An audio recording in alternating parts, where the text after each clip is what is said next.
Baik, selamat pagi semuanya. Selamat pagi, Bu. Pagi, Bu. Pagi, Bu. Selamat bertemu kembali ya setelah libur Ramadan. Kita akan melanjutkan perkuliahan ya hari ini dengan mata kuliah teori perencanaan lanskap, gitu ya. Baik, sebelum pemaparan materi, Selamat Ibu pagi, Bu. melakukan absensi satu persatu ya. Baik, pertama Andri Sino Tito Antas, Kristo MP Dias, Hadir, Bu. Agustinus Barreto, Christianus Kurimamba, Agustinus Agung, Hadir, Bu. Hadir. Oke, Donatus Kea Kayu, Donatus Neka Bayu, Ada, Bu.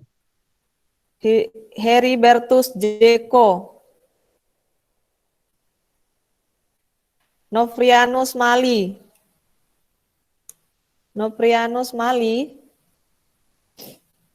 Domingus Goro, Ada, Bu.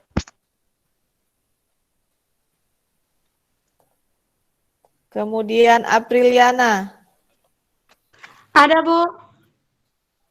kemudian Lucia Francisca, Hadir, Bu.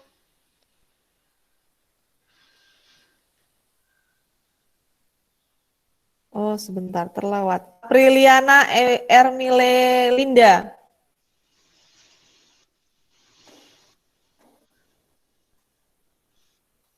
Muhammad Syarif Hidayatullah, Hadir, Bu. Hadir. Andri Argai, Hadir, Bu. Hadir, Bu. Sonia Sandra, Hadir, Bu. Lucia Francisca, Hadir, Bu.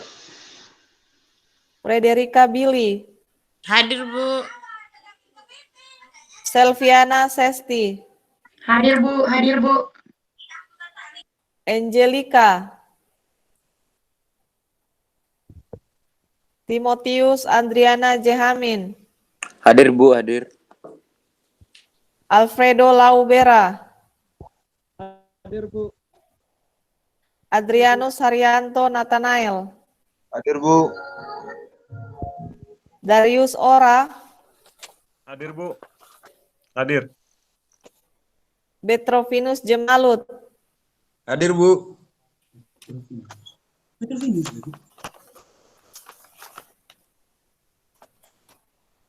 kemudian Andronikus Rekdempus Nahak, Hadir, Bu. Hadir, Bu. Hadir, Bu. Adriana Randa Jawa, Hadir, Bu. Ignatius Ndapa Wisipote, Ignatius Elsamar, Hadir, Bu. Hadir, Bu. Hadir, Bu. Ignatius ada, Salvianus Bu. Jenkede, Awalai Salfajar, Hadir, Bu. Hadir. Deki Jakinda Wan Alvina, Iya, hadir, Ibu. Emmanuel RD Bouk, Hadir, Bu. Hadir. Albertus Sani Bait, Agustinus Bereseran, Hadir, Bu. Hadir. Natalia Ade Araujo, Dominikus Nahak Berek, Hadir, Bu. Hadir. Gardenio DS Maya, Hadir, Bu. Ronaldi Kawera Konda, Katarina RN Weru, Hadir, Bu. Damika Sander Jara, Eduardus Klauleki, Oswaldo Seran, Hadir, Bu. Alfian Syadat Awire Firmansah. Hadir, Bu. Yang mana ini orangnya? Baik, hari ini yang masuk 30 ya. Ada yang belum dipanggil? Oke, karena absensi telah selesai ya, Ibu akan memaparkan materi hari ini yang cukup penting ya.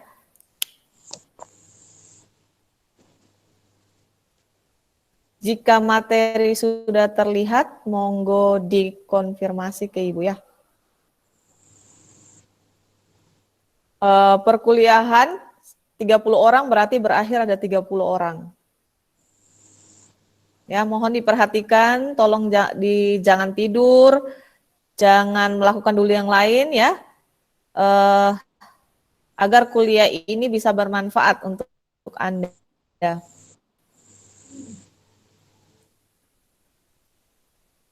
Apakah sudah terlihat? Belum, Bu. Belum, Bu. Belum, Bu.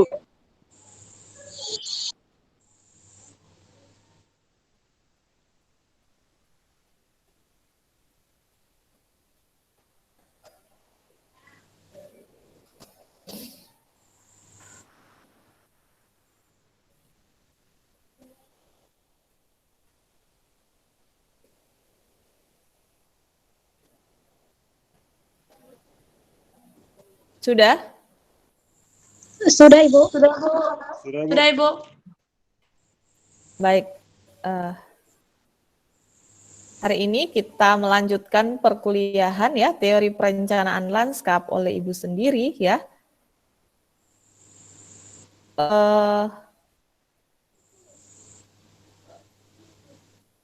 Hari ini kita belajar tentang topografi ya, slope dan tata guna lahan. Nah, ada yang masih ingat definisi dari topografi ya? Mahasiswa semester 7 ya, semester 6 telah mendapatkan mata kuliah survei dan pemetaan tanah. Jadi Ibu rasa kalian sudah familiar dengan kata topografi. Nah, topografi adalah studi tentang bentuk permukaan bumi ya, dan objek lain ya seperti planet, satelit alami atau satelit alami ya, bulan dan sebagainya, dan asteroid gitu ya. Dalam pengertian yang lebih luas, topografi tidak hanya mengenai bentuk permukaan saja, tetapi juga terkait dengan vegetasi, kemudian pengaruh perilaku manusia terhadap lingkungan, dan bahkan budaya ya, budaya lokal ya, yaitu terkait dengan ilmu pengetahuan sosial gitu ya. Kemudian topografi umumnya menyuguhkan relief permukaan ya, baik model 3 dimensi dan identifikasi jenis lahan. Nah, topografi sendiri ini ya dibagi menjadi dua, yaitu topografi kualitatif dan topografi kuantitatif. Ingat ya, topografi secara kualitatif itu yang Anda lihat seperti bukit. Nah, kenapa dikatakan bukit? Karena memang dia punya ketinggian gitu ya. Kenapa dia disebut gunung? Kemudian disebut dataran rendah. Nah, itu disebabkan oleh karena perbedaan ketinggian atau topografi. Nah, itu secara kualitatif ya, tetapi secara kuantitatif pertanyaannya, kalau kita berbicara kuantitatif berarti ada angkanya. Berapa ketinggiannya gitu ya? Kelerengannya berapa gitu ya? Nah, di dalam mengklasifikasi topografi ini ada beberapa standar. Nah, ini contoh, coba perhatikan di slide yang Ibu tampilkan gitu ya. Ini adalah beberapa standar ya yang apa? Biasanya kita ketahui gitu ya. Misalnya diperhatikan di dalam tabel ya 0 sampai 8% gitu ya. Diklasifikasikan apa? Misalnya sangat pendek gitu ya, kurang dari 5 meter. Klasifikasinya apa? Misalnya cekung gitu ya. Kemudian sampai ya 0 sampai 8, kemudian 8 sampai 15, 15 sampai 25, kemudian di atas dari 45% gitu ya. Jadi nanti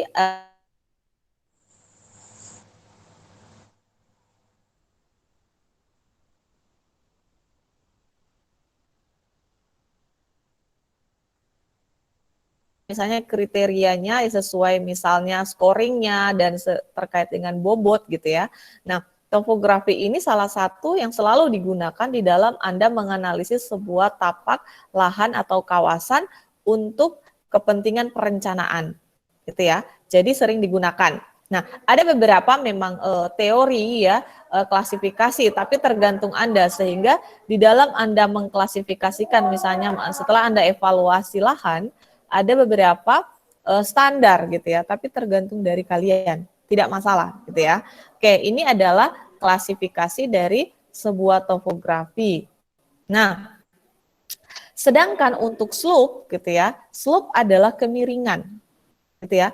Kemiringan kalau topografi tadi kelerengan. Slope adalah kemiringan, adalah ukuran dari keterjalan. Ukuran ini mengukur tingkat perubahan garis gitu ya. Biasa Anda lihat kalau di peta topografi atau slope ada garis gitu ya. Nah, slope semakin curam apabila jarak kontur semakin rapat.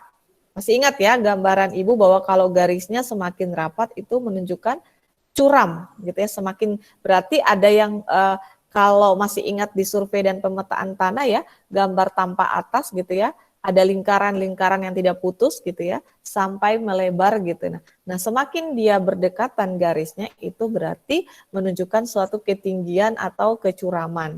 Nah, slope semakin cekung jika garis kontur dan puncak slope rapat serta melebar gitu ya. Itu adalah slope atau kemiringan. Nah, coba lihat contoh di sini ya. Kita bisa menghitung slope gitu ya. Ada rumus yang Ibu tampilkan di dalam PowerPoint gitu ya, di slide ini coba diperhatikan. Nah, di sini kalau kita melihat gambar ini ya, gambar di atas gitu ya, sebelum kita ke rumus, jika kita melihat satu ketinggian atau kelerengan yang berbeda ya, kita bisa lihat dari segi, coba lihat ada keterangan di atas gitu ya, arid, kemudian climate, kemudian ada humid gitu ya. Jadi di sini ada daerah kering, daerah lembab. Kalau kita ngelihat kiri kanan ini berbeda ya. Ini cuma contoh saja. Kemudian di sini kita ngelihat ada steep slopes. Kemudian ada di sini yang disebut topografi. Ya, ini topografi, di sini slow slopes ya, artinya yang datar, di sini yang tinggi, yang curam.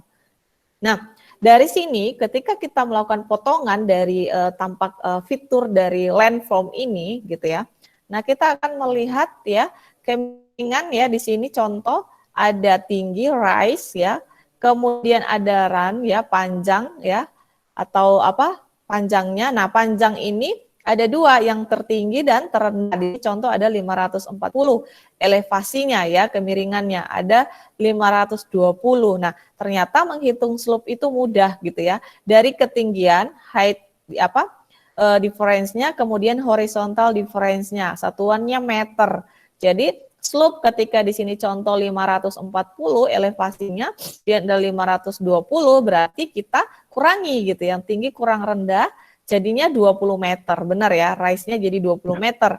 Nah, karena dia panjang atau lebarnya ini 100 meter, tinggal dibagi 200 bagi 100, kemudian mendapatkan 20%. Gitu ya, jadi kita mendapatkan slope-nya 20%. Nah, ini salah satu contoh menghitung secara sederhana. Nah, kita lanjut karena materinya agak cukup banyak. Nah, di dalam slope ini ya, kita masalah-masalah di dalam slope topografi ini kita akan temui gitu ya. Topografi ini ya di dalam perencanaan ya, kita akan melihat dari segi ada secara luasnya, kemudian hasil realisasinya. Jadi karena kita melihat bahwa suatu perencanaan itu adalah ruang gitu ya, adalah tapak, adalah lahan, adalah kawasan. Tidak semuanya kita bisa gunakan untuk aktivitas tertentu.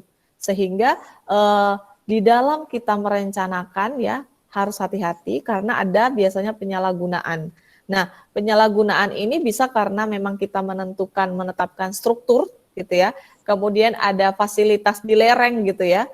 Nah, ini yang bisa menjadi gangguan slope gitu ya. Jadi, Bu, kita membangun suatu kawasan di kemiringan tertentu. Nah, ini sangat berbahaya gitu ya dengan kemiringan tersebut karena kita tahu bahwa selain kita berbahaya untuk manusia, itu juga bisa merusak suatu ekologi. Nah, ini adalah bagaimana seorang perencana harus benar-benar bisa memahami sebuah tapak lahan atau kawasan dari segi slope dan topografi.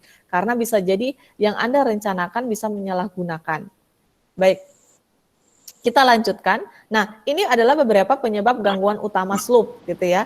Ada kalau kita ketahui bahwa ketika ada kemiringan, kadang manusia itu sebagai atau perencana itu ingin meluruskan, apalagi untuk pembangunan jalan, gitu ya. Ada kemiringan ini, ya. Kadang kita ingin buat jalan tempatnya agak curam gitu. Kemudian kita ingin meratakan jalannya. Nah, ini adalah salah satu yang biasanya cut and fill. Nah, pasti kita akan menggunakan alat-alat berat ya, biasa mungkin yang Anda lihat ada bego, ada apalah namanya itu ya, yang digusur tanahnya, dirapikan ya, kemudian ditindih gitu ya, biar tanahnya kuat gitu ya. Tetapi kita tahu ketika kita merubah ya, kita merubah satu tampakan landform itu akan bisa menimbulkan bahaya gitu ya. Nah, ini adalah salah satu bagaimana ketika jalan tadi Anda buat, kemudian Anda aspal, gitu ya. Ketika nanti itu hujan deras atau kemudian ada gempa ya, tanah itu bisa pecah, gitu ya. Itu salah satu bagaimana slope itu harus diperhatikan ketika Anda melakukan cut and fill, gitu ya. Ini Mas Arfan, saya matikan mute ya karena agak berisik. Nah, saya lanjutkan. Nah, ini ada juga beberapa penyebab gangguan utama dari slope, gitu ya. Ada karena deforestation perbukitan atau penebangan hutan, gitu ya. Kita lihat bahwa penebangan hutan itu macam-macam kepentingannya, ya kan? Ada untuk, padahal kita tahu biasanya kalau hutan secara alami itu biasanya dia berada di ada di kecuraman juga gitu ya, kelerengan. Nah, ini yang kadang hutan itu kita tebang karena untuk aktivitas kita gitu ya, aktivitas manusia, dan kita lupa ketika itu curam, ketika hujan deras tinggi gitu ya, itu atau akan menyebabkan tanah itu longsor gitu ya, sehingga bagaimana fungsinya hutan atau pohon-pohon yang ada di tempat seperti itu tidak boleh dilakukan illegal logging biasanya ya, ada penebangan secara liar gitu ya. Nah, itu kita harus perhatikan. Kemudian ini juga penyebab gangguan utama slope gitu ya. Kita lihat ada perubahan drainase ketika ketika hujan deras tinggi gitu ya. Jadi beberapa tempat tertentu ini seram sekali gitu ya. Ada orang yang tinggal di atas perbukitan gitu ya. Kemudian di bawahnya itu ada jurang gitu ya. Kalau bahasa kita jurang ya. Nah, itu ataupun ada orang yang tinggal di bawah, di bawahnya jurang gitu ya.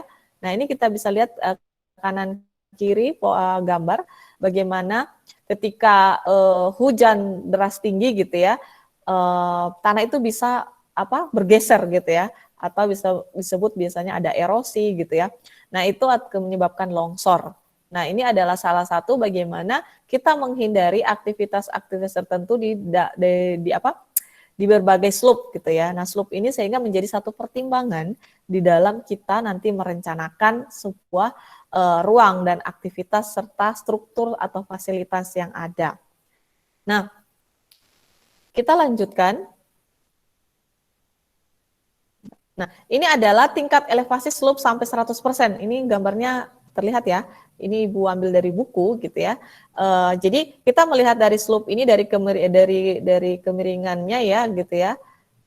Kecuramannya kita bisa lihat ini dari 20, 25, 35, 45 sampai, nah ini ada bobotnya misalnya dipersenkan gitu ya. Ada yang bentuk derajat, ada yang bentuk persen.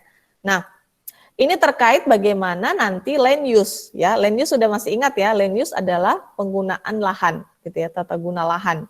Land use atau tata guna lahan, bagaimana slope itu berpengaruh pada penggunaan lahan. Nah,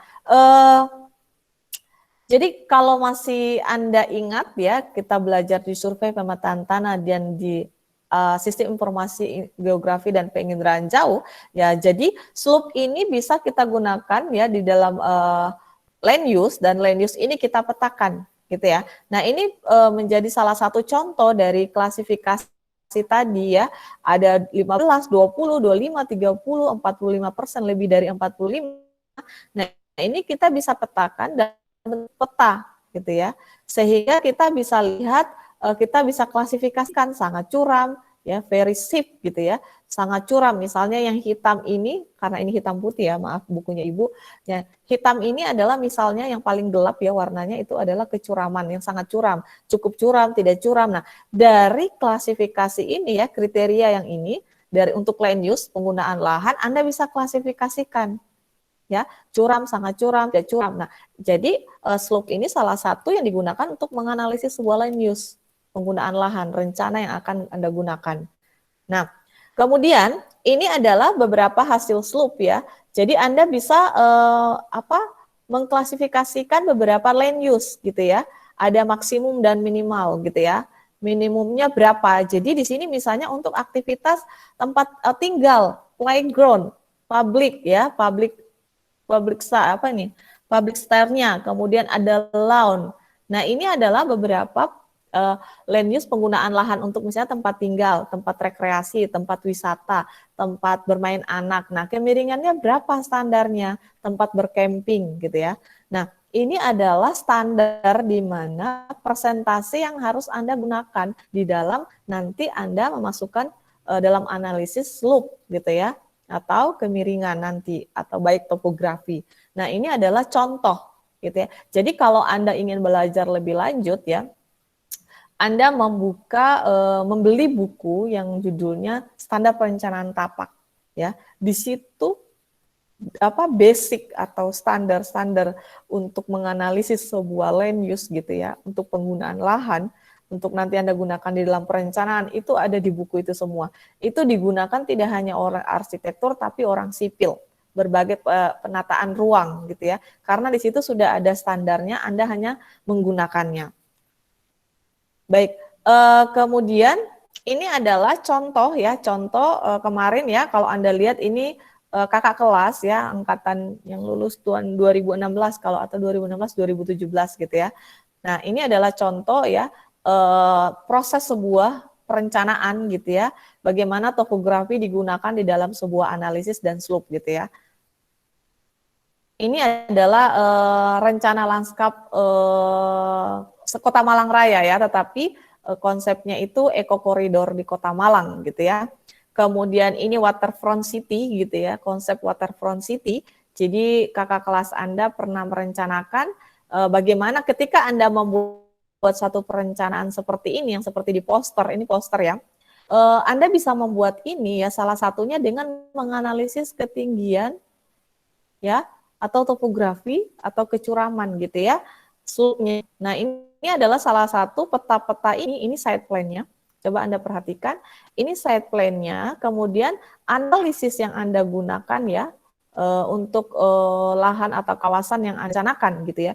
Jadi nanti akan menjadi salah satu kriteria di dalam penilaian ya atau evaluasi di dalam merencanakan sebuah lanskap. Jadi makanya Ibu katakan basicnya adalah harus Anda tahu tentang pemetaan gitu ya, karena ini akan di overlay. Jadi 1, 2, 3, 4, 5, 6, 7, 8 gitu ya. Ada beberapa analisis gitu ya. Sorry, ini agak terganggu.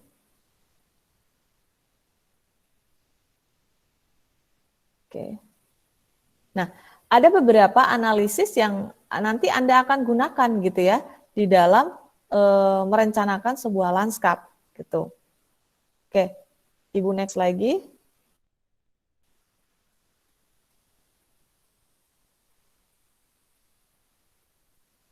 Nah, ini adalah cara bagaimana Anda mengukur sebuah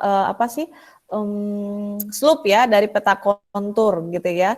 Ini secara manual gitu ya. Tapi Anda sekarang sudah tidak manual, Anda menggunakan ArcGIS sehingga lebih mudah gitu ya.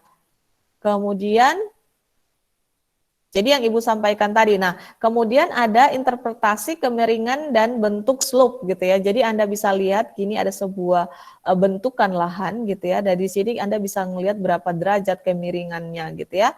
Baik dari yang lahan yang kawasan yang lebih didominasi oleh pasir, kemudian Di sini juga ada yang rock gitu ya, ada bebatuan, kemudian yang ada vegetasi, ada yang clay ya. Nah, ini adalah berbagai jenis dari bentukan lahan dengan kemiringan atau kecuraman tertentu gitu ya.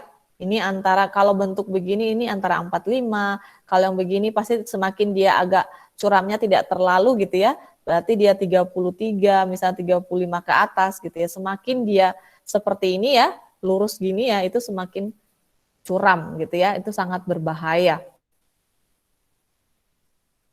Kemudian, nah ini ternyata ini yang Ibu sampaikan tadi, lingkaran-lingkaran yang Ibu sudah pernah sampaikan di mata kuliah survei dan pemetaan tanah ya. Kita bisa bisa melihat lingkaran-lingkaran ini semakin dia kecil gitu ya, bahwa pasti dia berada di ketinggian gitu ya. Semakin dia lebar garis-garisnya antara garis A garis B gitu ya, berarti semakin landai. Nah, untuk ada 5 dasar bentuk slope. Coba Anda perhatikan di sebelah kanan gitu ya. Ada yang lurus ya, cekung, kemudian ada cembung, kemudian tidak teratur. Nah, dari berbagai bentuk ini ya, berarti slope itu pada dasarnya ada 5 jenis gitu ya. Nah, dari 5 jenis ini nanti kita harus pahami ketika ada jenis seperti misalnya lurus, cekung, cembung, penggunaan untuk lahannya seperti apa. Nah, ini adalah salah satu pedoman Anda di dalam nanti merencanakan sebuah lanskap. Jadi, oh kalau bangun fasilitas, aktivitas tidak boleh bagian sini gitu ya, karena ini mudah longsor gitu kan. Oh kalau dia bentuknya seperti ini, sepertinya untuk buat aktivitas atau infrastruktur atau fasilitasnya itu tidak boleh di sebelah sini, harusnya sebelah sini gitu. Nah, dari bentukan-bentukan ini ya, harus yang Anda pakai gunakan ya atau dalam menganalisis di dalam rencana lanskap gitu ya. Oke, selanjutnya, nah ini adalah contoh realnya ya, tadi kan cuma bentukannya ya, modelnya.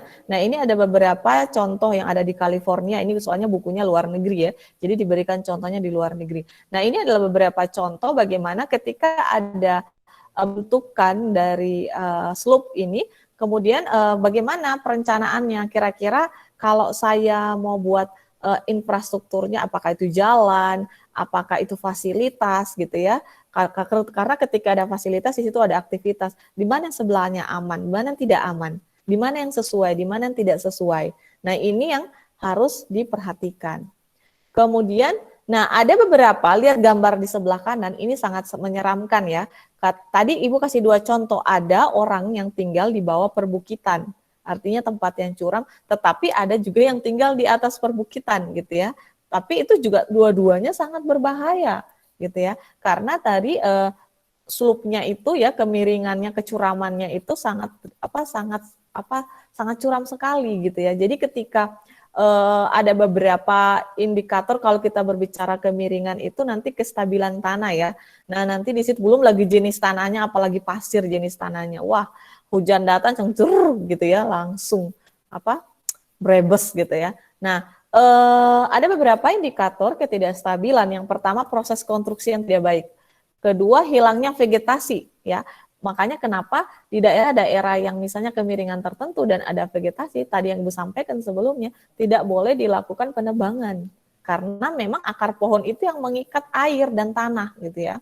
Kemudian ada perubahan drainase ya, karena adanya perubahan drainase. Nah, ini contoh gambar ini adalah real. Ini adalah contoh di daerah di LA, di Conchita ya gitu ya, dekat Santa Barbara, yaitu di mana slope-nya itu lebih dari 60% gitu ya. Jadi kalau kita lihat sangat berbahaya ya.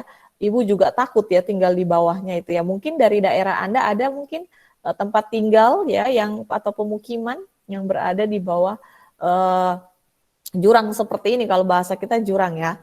Nah, ini sangat berbahaya. Kemudian ini adalah bagaimana tadi ya diagram semantik, kalau kita melihat secara diagram semantik ini menunjukkan pengaruh drainase pada slope dan erosi. Jadi kita lihat ketika pada hujan deras ini ya, hujan yang sangat deras, apalagi berjam-jam gitu ya. Nah ini yang akan menyebabkan nanti terjadinya longsor ya, bisa atau erosi gitu. Nah apalagi tadi pohonnya sudah ditebang dan sebagainya, tidak ada penahan gitu ya. Akhirnya yang terjadi adalah longsor atau erosi. Nah kita contoh lagi ya. Oh, hilang filenya ini.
Mohon maaf, ini masalah jaringan saya atau gimana?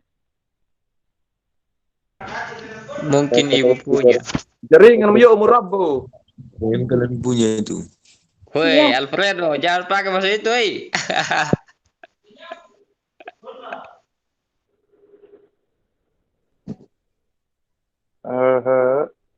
Oke.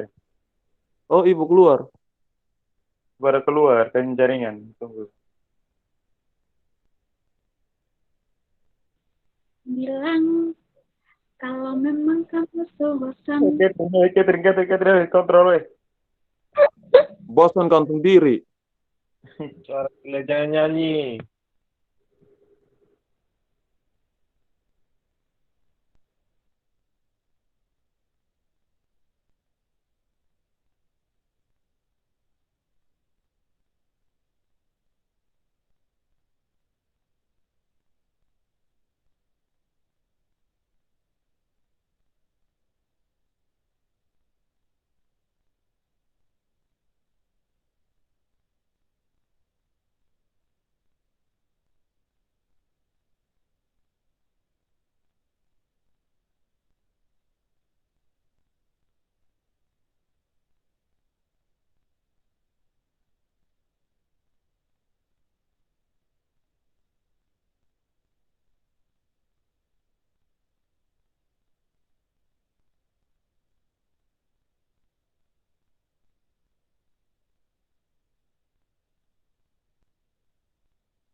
Halo guys.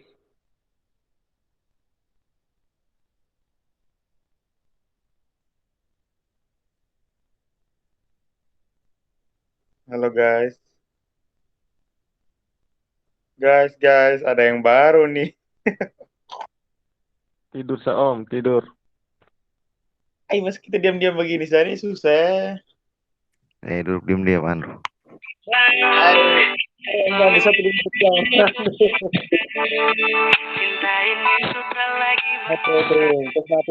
kita terlalu mengganggu Catherine. Nanti kembali. Jangan bagang dulu tugas harus buat pusing ini. Kenapa? Jangan bagang dulu tugas harus buat pusing nih.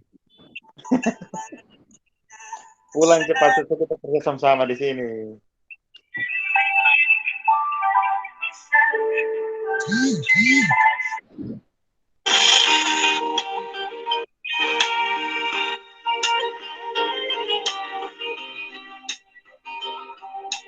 Catherine terlalu Catherine.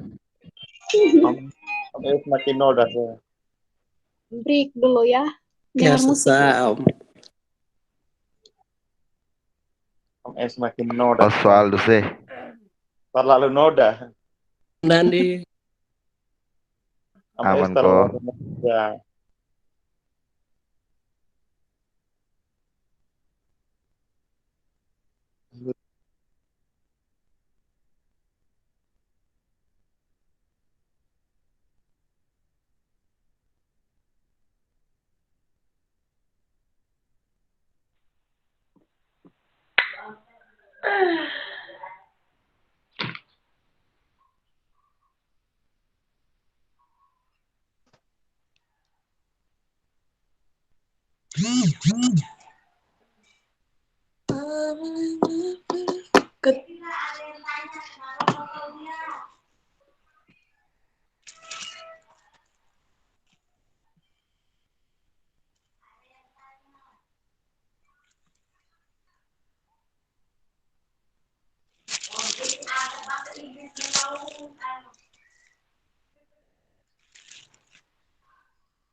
Bilang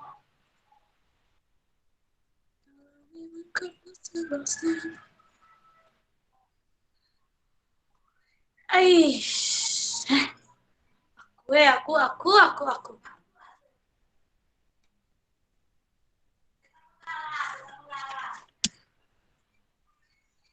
Linda, masih ada rekaman deh.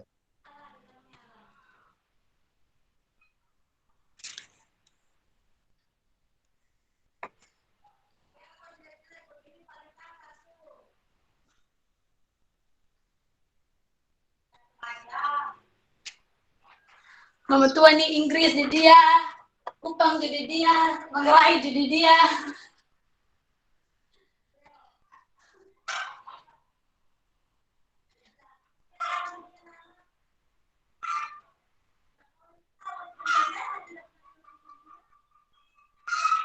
Ayam bertelur nih kayaknya. Jangan sampai kau buat jadi opor. Linda diam-diam, Linda, kes mati kopu itu. Oh, aduh ternyata aku hidup.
Hilang.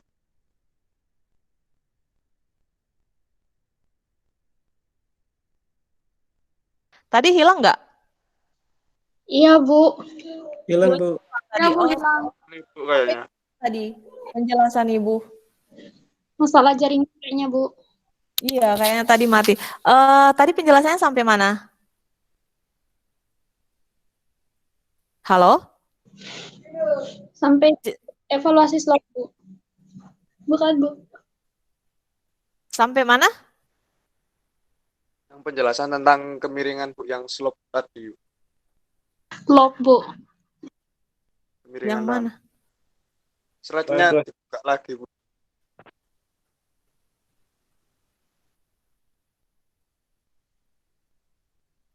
Yang mana ini? Slide-nya nggak kelihatan, Bu. Keluar Bu. Nggak kelihatan, Bu. Kenapa tadi Anda tidak ngomong gitu? Kalau hilang gitu. Tadi Ibu keluar kok Bu, gak ada di dalam sini. Nah, makanya.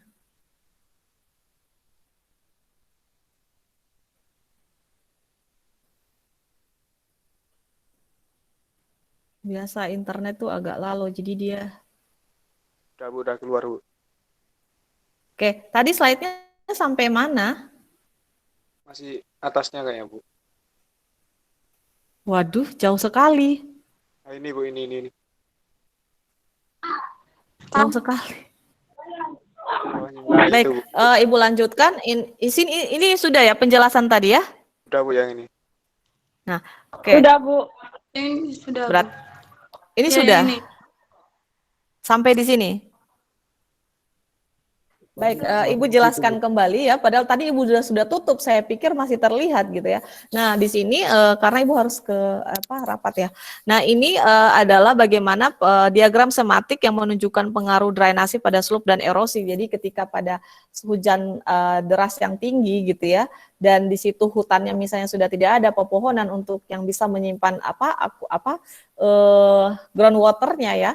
Nah, ini atau air tanah. Nah, ini sangat berbahaya gitu ya. Sehingga air hujan yang datang langsung merembes gitu ya, dan itu akan menyebabkan dari erosi. Nah, ini adalah contoh gitu ya.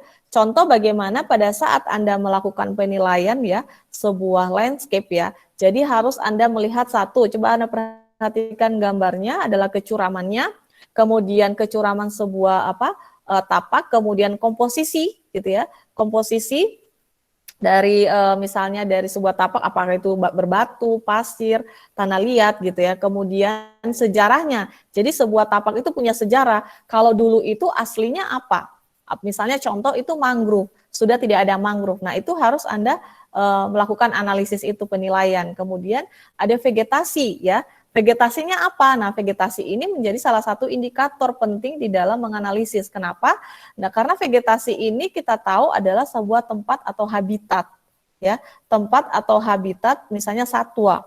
Ketika vegetasi itu tidak ada atau berubah, maka habitat yang misalnya satwa atau hewan bisa hilang juga karena mereka hanya bisa dapat tinggal ketika vegetasinya seperti itu, gitu, yang secara alami. Kemudian drainase. Nah, drainase ini juga kita harus lihat apakah ada drainasenya atau tidak, drainasenya buruk atau tidak.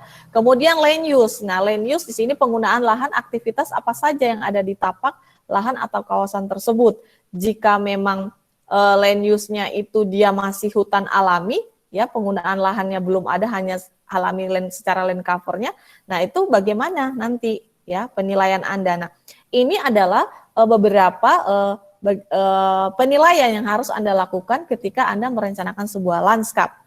Nah, lanjutan ini adalah tadi ya, contoh ada beberapa topografi di pegunungan gitu ya, ini di luar negeri ya, karena maklum ya hitam putih. Nah, di sini dikasih kode, ada 1, 2, 3, 4, dan sebagainya. Nah, ini adalah bagaimana kita tahu bahwa tren ya, tren sebuah lanskap perubahan kita tahu tadi terkait topografi ya, kemiringan, bahwa ya kemiringan trennya misalnya contoh Malang dan Batu. Semakin lama penggunaan lahan itu semakin ke atas. Benar tidak ya? Benar. Jadi kita tinggal misalnya di Malang ini sekitar misalnya 0 sampai 20% gitu ya. Tetapi berapa puluh tahun kemudian trennya karena sudah penuh ya penduduk ya, sudah lahan pertanian hilang dan pemukiman sudah tidak ada tempat pembangunan, maka akan trennya semakin ke atas, ke daerah yang tinggi. Nah, ketika kita tahu fase ini ya, padahal slope atau topografi semakin kita melakukan aktivitas di tempat tinggi itu sangat berbahaya. Baik itu terjadi ketidakstabilan tanah ya, terjadi nanti longsor ya. Nah, ini adalah salah satu bagaimana nanti seorang arsitektur landscape harus bisa memetakan zona atau zonasi ya. Jadi kalau memang seharusnya pemerintah itu sudah melakukan kebijakan pembuatan pemetaan tata guna lahan, rencana tata guna lahan atau tata ruang. Nah, ini fungsinya kita mampu menzonasi mana kawasan ya. Kalau Anda lihat gambar kiri kanan ini adalah trennya bagaimana penggunaan lahan, bagaimana kita tahu bahwa penggunaan lahannya dipetakan dan dizonasikan, fungsinya apa? Untuk kita mencegah yang namanya bahaya gitu ya. Karena ketika pemetaan itu ada, kita bisa merencanakan kawasan ini bisa dikembangkan, cukup dikembangkan atau tidak bisa dikembangkan. Zonasi ini tidak boleh dirubah. Ini adalah area konservasi, yang mana area konservasi itu biasanya tempatnya juga curam gitu ya, kebanyakan karena dia hutan alami, dan di situ juga biasanya ada habitat gitu ya. Nah, ini adalah salah satu bagaimana fungsi dari zonasi itu yang Anda buat di dalam pemetaan. Nah, Kemudian, tetapi tidak semuanya kawasan itu bisa dipetakan. Karena ada berbagai bentuk slope dan tingkat runoff, ada bentuk slope dan runoff-nya. Nah, kita tahu bahwa seorang penata ruang gitu ya, dia harus tidak hanya melalui peta, tetapi juga harus ground check di lapang gitu ya. Makanya pentingnya ketika Anda merencanakan suatu tapak, lahan atau kawasan atau sebuah landscape, tidak hanya sekedar dari tampak atas, tetapi atau dipetakan, tetapi memang harus Anda mengecek atau namanya ground check di lapang langsung. Sehingga Anda bisa tahu kondisi yang sebenarnya existing-nya, gitu ya. Apakah memang tanahnya mungkin kalau di pemetaan ada sempat meleset gitu ya, ada sedikit kesalahan. Tetapi ketika Anda di lapang, Anda bisa ground check atau mengklarifikasi, gitu ya. Kemudian ketika Anda mengklarifikasi antara di peta dengan di lapang, oh ternyata memang cocok, oh ternyata ada tidak kecocokan. Nah ini salah satu bagaimana mengurangi kesalahan gitu ya di dalam nanti Anda merencanakan. Nah, ini contoh penampakan ya, penampakan bagaimana pengaruh ketika Anda nanti penggunaan lahan. Ibu kasih contoh yang miring ini gitu ya. Nah, di sini kita tahu ada runoff. Runoff itu terkait nanti dengan limpasan. Runoff itu limpasan. Penampang dari limpasan. Jadi kita tahu bahwa air itu ya limpasan ya, apakah itu dari air hujan, apakah dari tempat tinggal, pemukiman, aktivitas manusia. Nah, itu pasti dia akan ke tempat yang rendah gitu. Dan rendah itu biasanya yang curam itu langsung ke seperti gambar penampangan ini adalah sungai atau selokan gitu ya.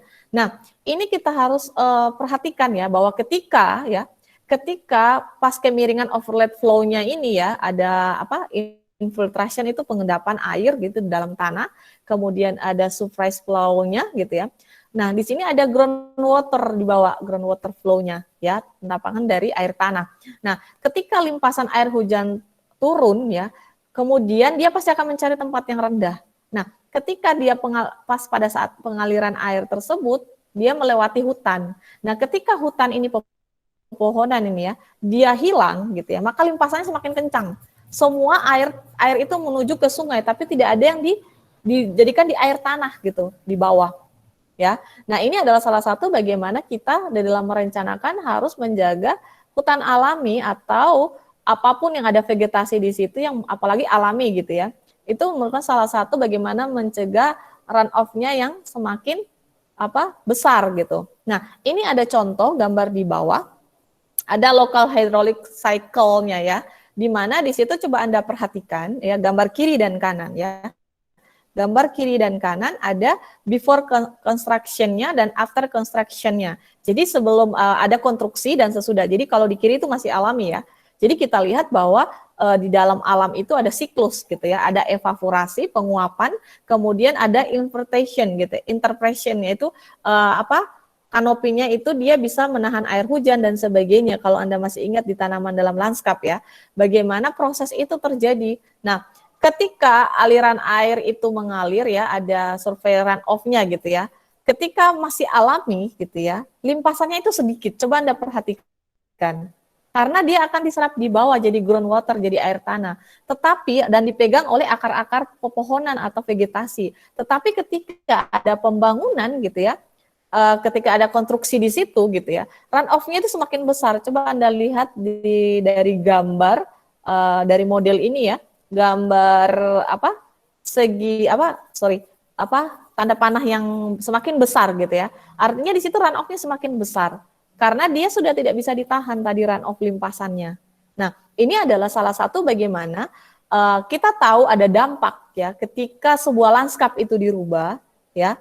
Kemudian menjadi apakah perkerasan gitu ya. Nah, itu akan ada terjadi perubahan. Air tanah semakin berkurang, airnya mengalir langsung ketika kemana airnya? Ya langsung mengalir, kemudian terjadi penguapan. Tidak diendap di dalam tanah gitu ya. Nah, ini adalah salah satu bagaimana seorang arsitektur landscape harus bisa ya atau dapat menganalisis sebuah tapak lahan atau kawasan, memperhatikan ini, baik itu nanti slope, kemudian topografi gitu ya, kemudian nanti ini terkait dengan runoff, kemudian land use-nya. Nah, sehingga ya pada saat nanti rencana lanskap ya semua harus dianalisis. perlu mengidentifikasi, kemudian analisis yang tadi Ibu sebutkan ya, apakah material jenis tanah, topografi, slope-nya, vegetasinya, sejarahnya, land use-nya. Nah, itulah yang Anda gunakan pada saat nanti ya, pada saat nanti Anda membuat yang namanya rencana lanskap gitu ya. Sorry. Sebentar Ibu tunjukkan.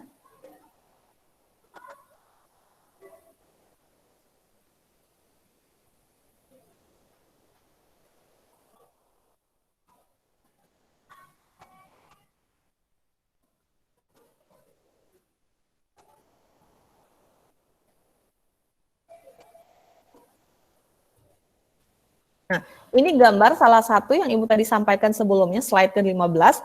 Nah, ini bagaimana nanti analisis itu ya, analisis yang tadi Ibu sampaikan harus berada di dalam peta analisis, gitu ya. Kalau peta topografi satu jadi peta topografi. Nah, kemudian peta tanah harus ada peta tanah, kemudian ada peta vegetasi, kemudian ada land use. Nah, ini yang akan menjadi hasil analisis Anda untuk di-overlay sebelum membuat yang namanya rencana blok dan rencana lanskap yang seperti gambar side plan di atas di gambar ini. Nah, ininya pentingnya bagaimana nanti kalian di dalam merencanakan lanskap ya, baik itu tugas ataupun nanti yang menjadi pekerjaan Anda di lapang. Di pekerjaan lapang itu Anda akan tahu dengan sendirinya. Oleh karena itu, kalau bisa Anda memiliki buku standar perencanaan tapak, itu tidak mahal, di internet ada, gitu ya. Oke, dengan demikian ya materi Ibu hari ini ya, kita akan lanjut minggu depan ya. Mohon maaf untuk hari ini karena Ibu akan ada rapat ya, kegiatan. Sehingga nanti kalau ada pertanyaan, monggo silakan di grup WhatsApp atau di Google Classroom.